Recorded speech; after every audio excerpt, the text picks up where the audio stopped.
La física estoica presenta ciertas características que la hacen singular.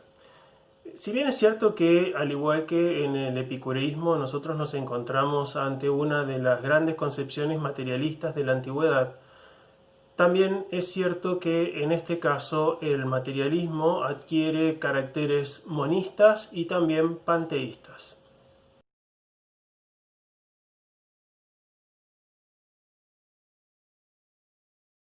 El materialismo estoico se fundamenta en su concepción del ser. ¿Qué es ser para los estoicos? O, en otras palabras, ¿cuáles son los caracteres del ente para esta escuela de pensamiento? Ser es aquello que es capaz de actuar y padecer. Y para los estoicos, lo único que es capaz de actuar y padecer es lo corpóreo, es decir, lo material. Por lo tanto, hay una identificación entre corpóreo o material y ser. Ser y materia son exactamente lo mismo. Por lo tanto, todo lo que es material. Y aquí el fundamento del materialismo de los estoicos.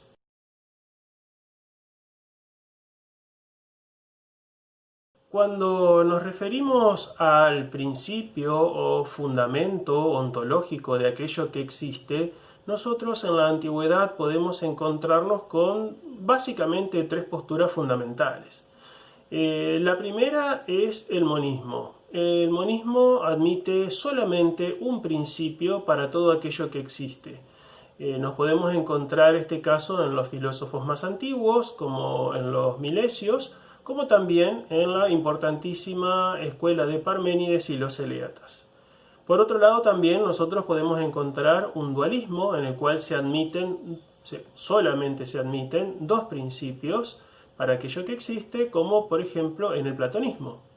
Y por último, podemos encontrar también un pluralismo ontológico en el cual se admite multiplicidad de principios, como podemos encontrar nosotros, por ejemplo, en la teoría de los elementos de Empédocles o en el atomismo de Demócrito y Leucipo, que luego fue tomado por el viejo Epicuro. Ahora bien, nosotros al examinar el estoicismo nos vamos a encontrar con una solución paradójica en la cual, si bien se admiten dos principios, estos dos principios van a quedar encuadrados dentro de un estricto monismo gracias al recurso al hilemorfismo, es decir, a la concepción de lo real como una unidad entre materia y forma, y también, en cierta forma, gracias a su hilozoísmo, es decir, a su concepción de la materia como algo viviente. Esto lo vamos a ver nosotros explicado de la siguiente manera. Los estoicos admiten, en primera instancia, dos principios. El primero de estos dos principios es el pasivo, que es inmóvil y carente de cualidad, pero que es capaz de recibir movimiento y de recibir en sí las formas o cualidades que hacen que cada cosa sea lo que es. Este principio pasivo no es otra cosa que la materia. Por otro lado, los estoicos también admiten un principio activo o informante, es decir, capaz de dar forma, que no es otra cosa más que la razón universal o razón divina, Dios mismo, o también como es llamado el logos o el alma del mundo. Ahora bien, hay que entender una cosa. Este segundo principio activo, que uno, por el hecho de que los estoicos lo identificaran con Dios, podría llegar a pensar que es algo inmaterial, no lo es. Es decir, es un principio también estrictamente material, es estrictamente corpóreo. Ahora bien, los estoicos identificaban este principio activo, que también es material, con el más sutil de todos los elementos de la naturaleza, con el más fino de todos ellos, que es el mismo que ya había tomado para su concepción el viejo Heráclito, es decir, el fuego. El fuego, que es artífice de todo, que todo lo gobierna, que todo lo genera, que todo lo controla, que a todo le pone medida, ¿sí? Y que es el principio generador y sostenedor de toda vida, dado que toda vida se genera en el calor y se sostiene también en el calor.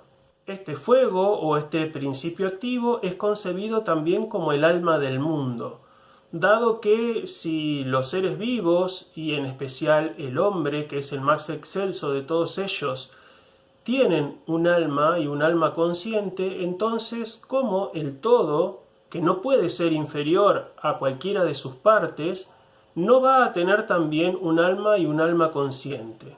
Entonces el mundo, que es el todo, al igual que en sus partes, y sobre todo sus partes más excelsas, que son los seres humanos, también tiene un alma. Y este alma es el fuego. Este alma es el logos o la razón divina, que como ya lo dijimos, es también un principio material. Y como lo venimos diciendo, entonces, ambos principios, tanto el pasivo como el activo, son materiales, pero todavía tenemos dos principios. Entonces, ¿cómo terminamos de cerrar el camino hacia un dualismo? Es decir, ¿cómo podemos nosotros, a partir de estos dos principios, quedar dentro de los límites de un estricto monismo? A través de la doctrina hilemórfica, es decir, esta doctrina en la cual todo lo que es se concibe como una unidad de una materia y de una forma. Aquí nosotros nos encontramos ante una unidad de un principio pasivo, que es la materia, y de un principio activo, que es la razón, logos, Dios, alma del mundo, o como querramos llamarle, si queremos con un nombre más cercano a lo material, también el fuego. Ambos son materiales, pero uno actúa como materia y el otro como forma de una unidad indisoluble que es semejante a la unidad de todos los seres vivos, ¿sí? Cuyo cuerpo, dicen los antiguos estoicos, es la naturaleza y cuya alma es el logos. Por lo tanto, aquí estamos también combinando esta doctrina del hilemorfismo con la del hilozoísmo, pero siempre manteniéndonos nosotros dentro de los límites de un estricto monismo materialista. Algo que tal vez para nosotros, que somos personas del siglo XXI, nos resulte difícil de entender es cómo podemos concebir esta unidad entre dos principios que son materiales, dado que si ambos principios son corpóreos, entonces ¿cómo es que pueden formar una unidad perfecta? Y no estamos hablando aquí de simple juxtaposición o de unión, sino de unidad, es decir, que ambos principios no pasen o lleguen a ser estrictamente una sola cosa, ¿sí? ¿Por qué? Porque nosotros aprendimos a pensar la realidad desde algunas de las leyes básicas de la física newtoniana, en la cual los cuerpos son impenetrables, es decir, la materia es impenetrable. ¿Cómo podemos pensar nosotros esta realidad, esta unidad propia de estos dos principios? Para ello, los antiguos estoicos recurrían a la doctrina de la conmixtión de los cuerpos. Según esta doctrina, los cuerpos sí son penetrables, es decir, son interpenetrables. ¿Y esto por qué? Esto debido a la infinita divisibilidad de la materia.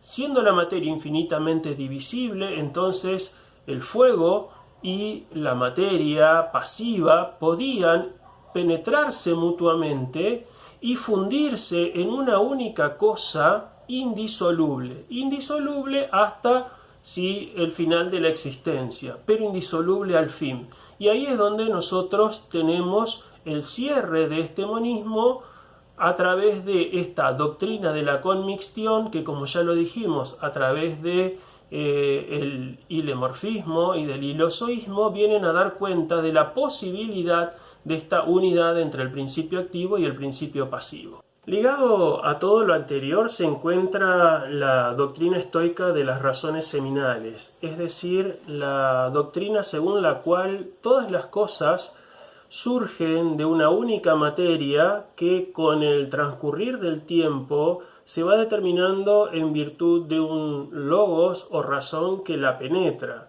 y que ya tendría contenido en sí la forma de todas las cosas que van a ir surgiendo con el paso del tiempo en aquella materia en un inicio informe. En este sentido podríamos decir que el logos es la semilla de las semillas de todas las cosas y algo así como la razón seminal del cosmos en su totalidad, que se va manifestando a lo largo del tiempo a través de las simientes de todas las cosas. Estas razones seminales de los estoicos asumen así en el ámbito de la materia lo que las ideas platónicas y las formas aristotélicas desempeñaban en el ámbito de lo inteligible o de lo inmaterial o incorpóreo en el campo de esas filosofías. Ahora, de esta forma se nos presenta un cosmos en el cual existe una armonía preestablecida de las partes entre sí y de las partes con el todo, que los estoicos denominaban como simpatía universal. Esta simpatía universal no quiere decir otra cosa más que el orden y la armonía existente en todo el cosmos, que ha sido establecida por la razón universal que penetra y que genera todas las cosas con el paso del tiempo.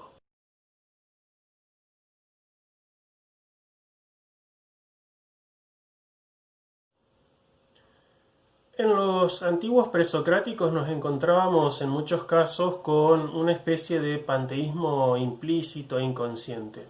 Luego de la distinción que Platón realiza entre los planos de la realidad sensible e inteligible, que termina siendo luego corregida por los estoicos, vamos a poder encontrarnos ya en esta escuela con un panteísmo explícito y consciente de que Dios está en todo y es todo. Según una afirmación de Diógenes Laercio, Zenón afirma que el cosmos todo y el cielo son la sustancia de Dios. Esto significa que todo lo que es cuerpo de Dios. De todo lo antes dicho, nosotros podemos deducir que, además de las diferencias ya señaladas con el materialismo azaroso y mecanicista de Epicuro, en el estoicismo también nos vamos a encontrar con una concepción rigurosamente finalista, y esto es una de las diferencias fundamentales entre estos dos sistemas. Aquí, como ya les decía, nos encontramos ante un riguroso finalismo en el que todo está dispuesto y ordenado con precisión por la razón universal. Para resumirlo en una frase, podemos decir que todo es como debe ser. La materia no es más que el medio del logos y todo está hecho del mejor modo posible. Todo es perfecto, y esto teniendo en cuenta aun cuando cada cosa individualmente, cada parte del todo, no sea en sí perfecta, aun cuando cada parte sea imperfecta. A este finalismo tan rígido ejercido por el logos se lo conoce como pronoia o providencia. Todo se hace del mejor modo posible por la razón inmanente a cada cosa, por la razón que está interpenetrada con el todo.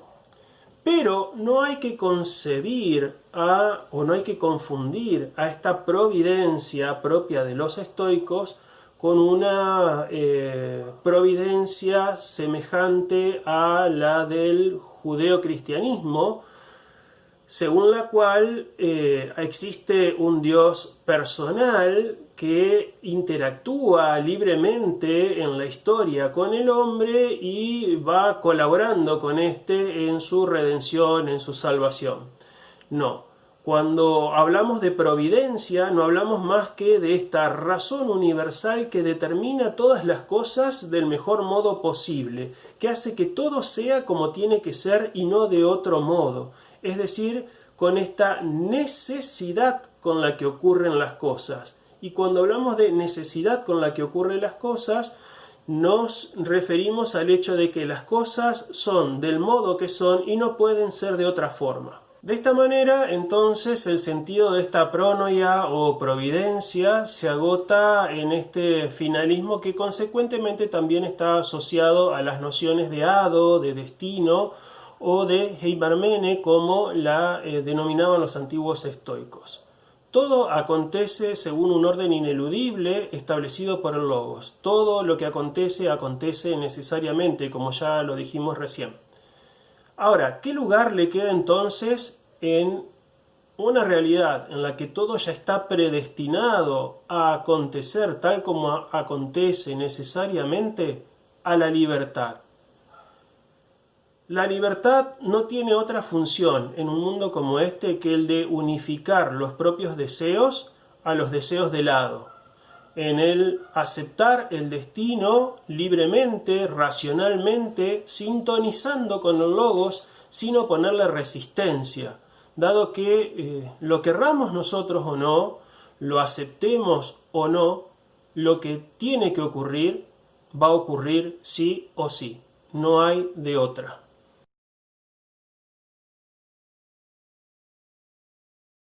El neologismo teodicea se atribuye, si no tengo mal entendido, al filósofo moderno Gottfried Leibniz y significa justificación de Dios.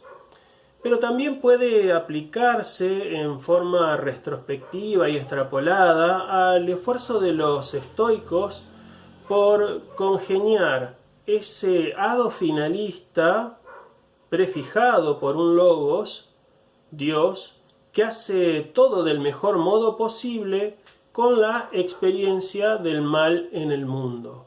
Es decir, ¿cómo entendemos nosotros que existe un logos, un Dios, que es racional y que es bueno, y que hace que todas las cosas sean como son, siendo que en nuestra experiencia se nos da a vivir, a padecer el mal?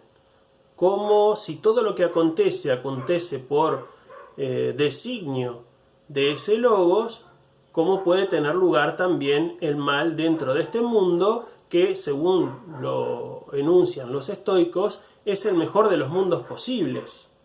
Bien, como ya dijimos nosotros, para los estoicos el todo es perfecto, el cosmos todo, ¿sí? Esta unidad entre materia y logos total es perfecta, aun cuando no sean perfectas cada una de sus partes, ¿sí? Esto, visto desde otro lado, significa lo siguiente.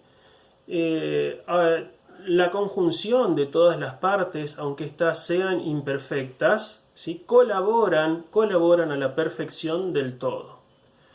Por lo tanto, como tal, lo que nosotros denominamos mal no sería más que la imperfección de las partes que conforman el todo. Pero si lo pensamos estrictamente, según la concepción de los estoicos, no existiría ningún mal, y menos aún un mal físico, ¿sí? Por otro lado, ellos también intentan explicar esta situación de la experiencia del mal que se da en la vida de todos los seres humanos, recurriendo a la necesidad de los pares opuestos, ¿no? Como se da también en muchas otras escuelas de la antigüedad, ¿no? Ser, no ser, como decíamos hoy, algo determinado, algo indeterminado, determinado, indeterminado, ¿sí? Bello, feo, ¿no? Bueno, también existe el par bien, mal o bueno y malo. Y este par bueno y malo, dicen los estoicos, podría servirnos de dos maneras. Por un lado, para que nosotros podamos reconocer estrictamente lo que es bueno en contraste con lo malo.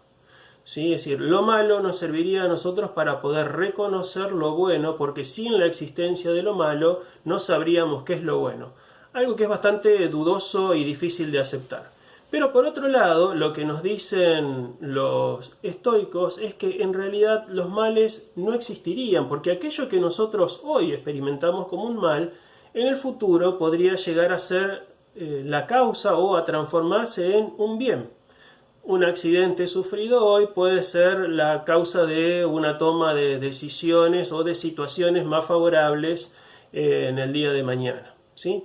Por otro lado, también aparece esto como una cierta correlación, ¿sí? Con otro par que también nosotros encontramos ligado a lo que es la experiencia del bien y del mal, como es el par del placer y del dolor, ¿sí? Nosotros, según los estoicos, necesitamos la experiencia de ese par para, en contraste con el dolor, poder apreciar lo que es el placer.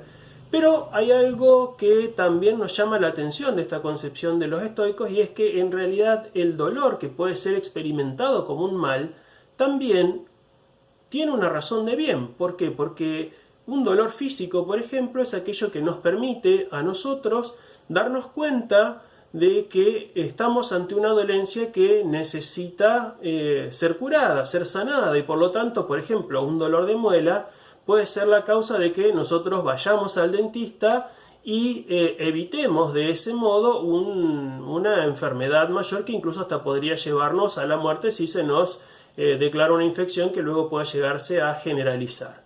Por lo tanto, el mal como tal no tiene entidad dentro de este mundo. ¿Por qué? Porque aún lo que nosotros experimentamos como mal, en última instancia termina confluyendo hacia el bien.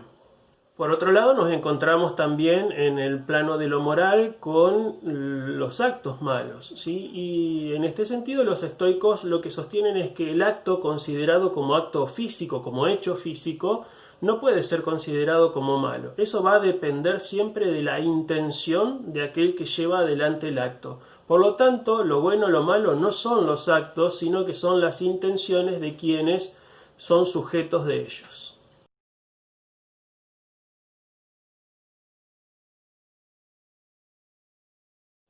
Ya vimos nosotros que el Logos, Dios o razón universal, es el fuego artífice que todo lo genera, que todo lo transforma, lo penetra y lo gobierna. En el ciclo de la existencia, ¿sí? El ciclo de la existencia del cosmos, del universo, de todo lo que es, de todo lo que existe, encontramos en el inicio un vapor ígneo que luego es seguido, o que a partir del cual se van generando, como en un ciclo, el agua, la tierra, el aire, y nuevamente esto vuelve todo hacia el fuego. Ese ciclo es donde todo se genera y donde todo se corrompe también. Ahora, así como cada cosa en particular, cada cosa individual también se corrompe, es preciso que el cosmos experimente también esa corrupción. Y así como el fuego crea, también al final del ciclo todo lo destruye. Es el momento que los estoicos llaman de la conflagración universal o de la ecpirosis, ¿sí? Ecpirosis. Es la hora de la purificación del cosmos. A esta especie de conflagración universal que todo lo purifica a través de la destrucción en el fuego, le sigue la palingenesia, es decir, el resurgimiento de todo nuevamente como ya había sido. Es decir, todas las cosas vuelven a ser tal como ya habían sido antes, en una especie de eterno retorno, en términos del filósofo del siglo XIX, Friedrich Nietzsche, en el cual todo lo que ya ha sido vuelve a ser tal cual como ya fue. Las antiguas culturas, excepto la judaica, ya admitían o tenían una concepción o una cosmovisión en la cual el tiempo era percibido como un ciclo en el cual todas las cosas volvían a ser como ya en cierta forma habían sido antes, o por lo menos concebían que la estructura de la realidad era una estructura temporal cíclica que llegaba a un fin en algún momento y luego volvía a iniciarse. Ahora, acá se manifiesta el carácter lógico que este retorno de lo mismo adquiere en el sistema estoico. ¿Por qué? Porque si este mundo ha existido según el designio del Logos, tal como debía ser, es decir, del mejor modo posible, y así siempre debe acontecer, entonces no cabe posibilidad de que exista un mundo distinto a este que ya ha acontecido. Siempre tiene que ser el retorno de lo mismo, puesto que lo que ha existido ya ha sido de la mejor forma posible y nuevamente tiene que ser de la mejor forma posible, es decir, la misma forma en la que ya ha existido antes.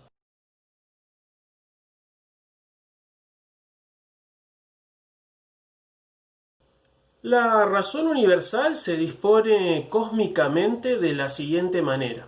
En los entes inorgánicos y en las plantas actúa como hexis, es decir, como constitución o como principio cohesivo de las cosas, haciendo que las cosas sean lo que son y dándoles una cierta unidad formal a todas ellas. En las plantas desarrolla movimiento propio y por lo tanto se eleva al grado de physis. La palabra physis en latín se ha traducido como natura, si bien no tienen exactamente el mismo significado, pero en griego physis significa lo que brota desde sí mismo, ¿sí? Tiene un significado mucho más amplio que el que nosotros podemos encerrar con el término naturaleza. Ahora bien, ya en los animales el logos se manifiesta como alma con las funciones de la fantasía y de la hormé o impulso, inclinación o ímpetu, algo semejante a lo que sería el movimiento instintivo de los animales. Ahora bien, en el ser humano, ¿sí? En el ser humano el logos se manifiesta como alma racional y por tanto el alma humana es la más semejante al logos divino. Podríamos decir, según palabras también de algunos de los estoicos antiguos, que el alma humana es como una especie de parte del logos divino de la cual el hombre puede gozar, ¿sí? El alma humana, asimismo, en el hombre se encuentra dividida en 8 partes, ¿sí? Una es lo que los antiguos estoicos llamaban el hegemónico o central, que es el que dirige, percibe, asiente, apetece y razona, o podríamos decirlo así, la parte racional o el alma racional. ¿Dónde se encuentra el alma racional? ¿En qué parte del cuerpo? Porque no nos olvidemos que todo esto es material, ¿sí? Tanto la razón como el alma humana, así como la razón universal y el alma del mundo, son todas materiales. Entonces, ¿en qué parte del cuerpo se encuentra el alma humana y sobre todo el alma racional? Algunos estoicos van a decir que se encuentra en el corazón. ¿Por qué se encuentra en el corazón? Porque cuando nosotros hablamos, nuestra voz, nuestras palabras, ¿sí?, que son aquellas que transmiten, que llevan en sí el pensamiento, son como la manifestación más empírica de nuestro pensamiento, surgen desde el pecho, ¿sí? Surgen desde el corazón y por lo tanto allí es donde tiene que encontrarse la fuente del pensamiento, la fuente de nuestra razón. Otros en cambio van a decir que se encuentra en la cabeza, ¿sí? Pero todo esto dado a que se concibe la razón o el alma como algo material que ocupa un lugar dentro del cuerpo que se identifica con algún órgano de nuestro cuerpo humano. Entonces dijimos 8. Una es el hegemónico o la parte racional del alma. Hay 5, una para cada uno de los sentidos, una parte para la fonación y otra parte para la reproducción. Ahora bien, ¿qué pasa con el alma humana después de la muerte? Entonces, el alma humana, que como ya lo dijimos, es también material, sobreviviría, según algunos estoicos, hasta la conflagración correspondiente. Es decir, sobreviviría desde el momento de la muerte de ese individuo hasta el momento de la conflagración correspondiente a su ciclo del cosmos en el cual ha habitado. Bien, con esto cerramos este paso a vuelo de pájaro por lo que es la física de los estoicos. Ya anteriormente habíamos hablado acerca de la lógica estoica, en este momento sobre la física, y lo que no tenemos que olvidar es que tanto lógica como física en esta escuela están también, al igual que en el epicureísmo, en función de una ética. El aspecto central, el corazón, la yema del huevo, como lo decían ellos en una metáfora, o el fruto del árbol dentro del huerto, es la ética, ¿sí? Este es el aspecto central y más elevado de su filosofía. ¿Por qué? Porque tanto el epicureísmo como el estoicismo y como otras escuelas propias del período helenístico y del período imperial romano son respuestas a una situación existencial angustiante que vivían los hombres en esos periodos históricos, ¿sí? Entre los siglos finales de los siglos IV antes de Cristo hasta siglo II, III después de Cristo. Por lo tanto, nos queda aún por ver lo más importante, que es la ética estoica, que como ya lo hemos adelantado en el primer video que hicimos sobre esta escuela, es una ética que ha tenido una influencia larguísima a lo largo de veintitantos de siglos, más de 23 siglos, ¿sí? En la historia de la humanidad, en la historia occidental y también en los últimos tiempos difundiéndose también hacia Oriente. No por nada, como ya lo decíamos nosotros, seguimos conservando la expresión de referirnos a alguien que tiene características propias, ¿sí? de carácter semejantes a la de los antiguos estoicos como una persona estoica. ¿Por qué? Porque en realidad la influencia de esta escuela se ha extendido a lo largo de todos estos siglos, ¿sí? Y ha seguido influyendo en la cultura a lo largo de todos estos siglos por su coherencia y por su practicidad. Por lo tanto, en el próximo video vamos a estar adentrándonos en este aspecto importantísimo del pensamiento de los estoicos.